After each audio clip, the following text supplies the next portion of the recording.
किराएदार बेटा। उठ जा नालायक, सुबह के 8 बजने को है। तुझे एग्जाम नहीं देना क्या? थोड़ी देर और सोने दीजिए ना पापा। तू उठता या फिर मैं तेरे ऊपर पानी फेंकूं? रोज गधों की तरह सोता रहता है, पेपर की कोई टेंशन ही नहीं है। और एक हमारा समय था जब हम पेपर में फेल होने के डर से रात भर पढ़ा करते थे, सो ही नहीं पाते थे। तो क्या अब आप उसका बदला मुझसे लेंगे? मैं 15 मिनट बाद उठ जाऊंगा, आप प्लीज जाइए, मुझे डिस्टर्ब मत कीजिए। इतना कहकर रौनक रजाई ढककर फिर से सो जाता है। तू ऐसा नहीं मानेगा, रुक मैं अभी पानी लेकर आता हूं।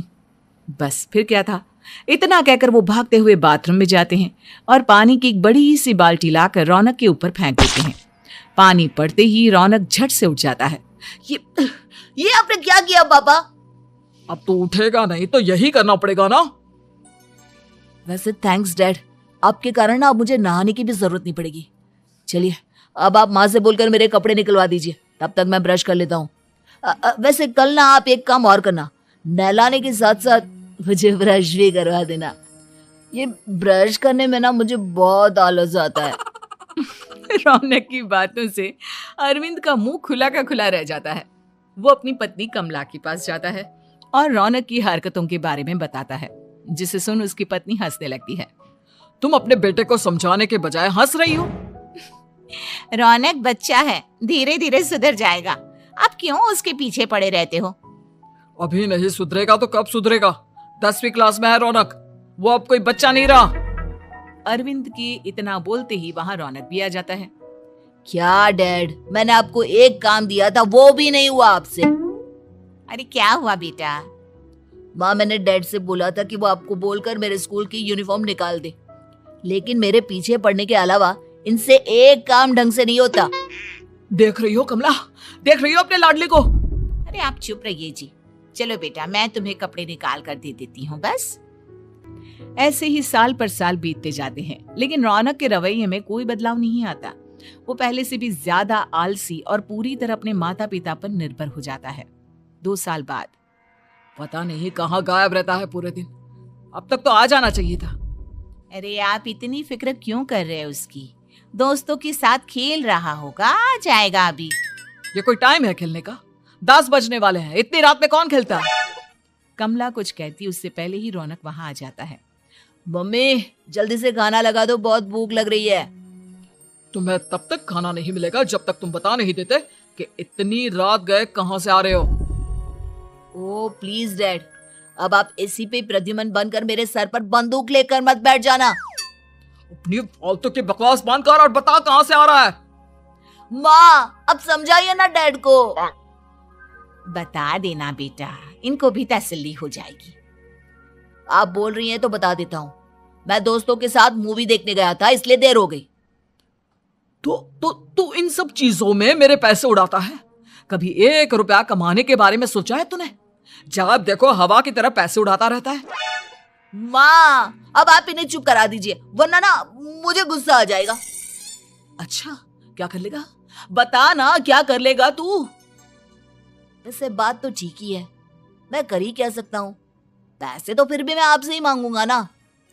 चलिए अब ये सब बात छोड़िए और मम्मी मेरे लिए खाना लगा दीजिए। अभी लगा देती हूँ बेटा। मैं बता रहा हूँ कमला, एक दिन ये ऐसे ही बिगड़ जाएगा। ओफो, आप क्यों इतना पीछे पड़े रहते हो मेरे बच्चे के? बाद की बाद में देखेंगे, अभी आप शांति से उसे खाना खाने देंगे। अगले दिन डैडी मुझे 10,000 रुपए चाहिए। हाँ? अब इतने पैसे क्यों चाहिए तुझे? डैड आप बिना सवाल किए कभी पैसे नहीं दे सकते क्या? जब तक तू बताएगा नहीं तुझे पैसे भी नहीं मिलेंगे। अरे अब आप अपने बेटे को पैसे भी नहीं दे सकते? नालायक, तेरी उम्र के लोग नौकरी करते हैं और एक तू है जो नौकरी करने का नाम ही नहीं लेता कभी। आप लोगों के होते हुए भला मैं नौकरी क्यों करूं? अरे हम कब तक पैसे देंगे तुझे? तुझे भी तो अपने पैरों पर खड़ा होना होगा ना। कौन सा उधार के पैरों पर खड़ा हूं? अपने ही तो पैरों पर खड़ा हूं मैं। इसी तरह रौनक दिन प्रतिदिन लापरवाह होता जाता है। उसकी लापरवाही को देखते हुए अरविंद और कमला अपने बेटे की शादी कराने का फैसला लेते हैं और 1 महीने के अंदर अंदर ही रौनक की शादी मेघा नाम की लड़की से करा देते हैं। शादी के कुछ दिन बाद, रौनक, मुझे एक अच्छी सी साड़ी चाहिए, आप ला दोगी ना? हाँ, क्यों नहीं। कितने तक की आती है साड़ी? यही करीब 5,000 तक की। तुम चिंता मत करो, मैं आज ही डैडी से पैसे मांगकर तुम्हारे लिए साड़ी ले आऊंगा। आप कब तक ऐसे ही अपने पापा से पैसे मांगते रहेंगे? कोई अच्छी सी नौकरी क्यों नहीं कर लेते आप? अरे डैड के होते हुए मुझे नौकरी करने की जरूरत ही क्या है? पर आप ऐसे कब तक उनसे पैसे मांगते रहेंगे? कुछ आपको अपने दम पर भी तो करना होगा ना। अब तुम भी बाकी लोगों की तरह मुझे ज्ञान देना शुरू मत कर देना। साड़ी चाहिए ना तुम्हें, मिल जाएगी बस। इतना कहकर रौनक अपने पिता से पैसे मांगने चला जाता है। डैडी, मुझे 5,000 रुपया चाहिए। अब 5,000 क्यों चाहिए तुझे? वो मेघा को साड़ी चाहिए थी। अरविंद आगे बिना कुछ कहे चुपचाप उसे पैसे निकाल कर दे देता है। कुछ दिन बाद, तुम्हें नहीं लगता कमला, रौनक हम पर पहले से भी ज्यादा डिपेंड हो गया है? मुझे तो अब उसके भविष्य की चिंता होने लगी है। कल को हमें कुछ हो गया तो वो क्या करेगा? काश तुमने पहले ये सोच लिया होता तो आज हमारा बेटा इतना लापरवाह नहीं होता। तब मुझे कहाँ पता था कि मेरा लाड़ प्यार उसे इतना बिगाड़ देगा कि वो इस हद तक लापरवाह बन जाएगा। कोई बात नहीं, अभी भी देर नहीं हुई। मुझे पता है उसे कैसे सुधारा जा सकता है। कैसे? अरविंद कुछ कहता उससे पहले रौनक वहां आ जाता है और पैसों के लिए हाथ फैलाने लगता है। डैड, मैं और मेघा बाहर घूमने जाना चाहते हैं। अरे वाह, ये आज सूरज कहाँ से निकला है? Dad please. अच्छा चलो अब मुद्दे की बात करो। मुझे अब 25,000 चाहिए। अब तुम्हें 1 रुपया भी नहीं मिलने वाला।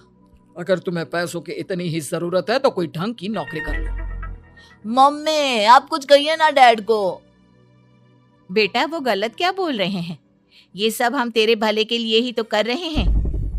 मम्मा, मैंने बताया ना आपको, मुझे नहीं करनी कोई जॉब वॉब। तो ठीक है, निकल जाओ हमारे घर से। तुम्हारे जैसे लोगों के लिए मैंने ये घर खड़ा नहीं किया है।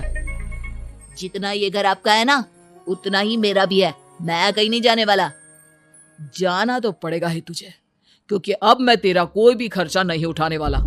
ठीक है, मत उठाइए मेरा खर्चा, मैं अपने दम पर भी जी सकता हूँ। तो बेशर्मों की तरह अब तक यहाँ क्यों खड़ा है? अपना सामान ले आओ, निकल जाए यहाँ से।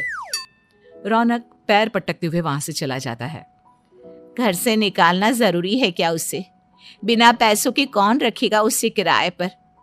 अगर उसका भविष्य सुधारना है तो हमें अपने दिल पर पत्थर रखकर ये कदम उठाना ही होगा। दोनों बात कर रहे होते हैं कि रौनक अपनी पत्नी के साथ एक बड़ा सा बैग लेकर घर से निकल जाता है, लेकिन घर से बाहर उसे कोई भी मुफ्त में अपने घर किराए पर नहीं रखता। अंत में थक हार कर वो फिर से अपने घर चला जाता है। क्या हुआ? थोड़ी देर पहले तो दहाड़ते हुए घर से निकला था, अब क्या हुआ? नहीं रखा ना किसी ने तुझे किराए पर?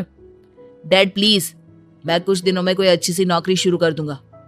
आप तब तक तो हमें रख लीजिए प्लीज। सुबह से रात हो चुकी है लेकिन कोई हमें रखने को राजी नहीं है। अब आप ही बताइए, इतनी रात को मैं मेघा को लेकर कहाँ जाऊंगा? ठीक है, बहू की वजह से मैं तुझे घर पर रख रहा हूँ, लेकिन तू इस घर में एक बेटे की नहीं बल्कि एक किराएदार की हैसियत से रहेगा। 3 महीने है तेरे पास। इन 3 महीनों के अंदर अंदर मुझे तेरी पहली तनख्वाह हाथ में चाहिए, समझ गया? पक्का डैड, इन 3 महीनों के अंदर अंदर तो कोई बढ़िया सी नौकरी ढूंढ ही लूंगा मैं। ऐसे ही धीरे धीरे समय बीतने लगता है और अरविंद के दिए 3 महीनों में से 2 महीने बीत चुके होते हैं। पापा जी ने हमें 3 महीने दिए थे, जिसमें से 2 महीने तो बीत चुके हैं। अब ये आखिरी महीना बचा है। अरे तुम चिंता मत करो, आज मेरा ना 2 जगह इंटरव्यू है, दोनों में से कहीं ना कहीं तो जॉब लगी जाएगी। अच्छा, all the best. Raunak interview के लिए निकल जाता है, जिसके बाद शाम में रौनक घर आता है। कैसा गया इंटरव्यू? आपकी नौकरी लगी या नहीं? अरे पहले सांस तो ले लेने दो अच्छे से। बताइए ना, मुझसे तो जरा भी इंतजार नहीं हो रहा है। वो दरअसल बात यह है कि मेरी नौकरी तो लग चुकी है लेकिन पैसे बहुत कम है। कितने पैसे हैं? 15,000। इतने में अरविंद और कमला मिठाई का डिब्बा लेकर आ जाते हैं। बधाई हो बेटा। हम जानते थे तेरी जॉब जरूर लगेगी। लेकिन मेरी सैलरी बहुत कम है मम्मा।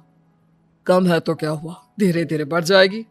हाँ बेटा, हम तो बस चाहते थे कि तू अपने पैरों पर खड़ा हो जाए। मतलब अब आप मुझे घर से नहीं निकालेंगे? नहीं, ये सब हमने तुझे जिम्मेदार इंसान बनाने के लिए किया था। Thank you mummy papa. अगर आप दोनों ऐसा नहीं करते तो मुझे कभी अपनी जिम्मेदारियों का एहसास तक नहीं होता। आज आपने मुझे सिखा दिया कि इंसान का अपने पैरों पर खड़ा होना भी जरूरी होता है। इतना कहकर रौनक झट से अपने माता पिता के गले लग जाता है और अपनी कमाई की पहली तनख्वाह वो अपने माता पिता के हाथ में सौंपता है। इस तरह रौनक एक गैर जिम्मेदार व्यक्ति से एक जिम्मेदार व्यक्ति बन जाता है।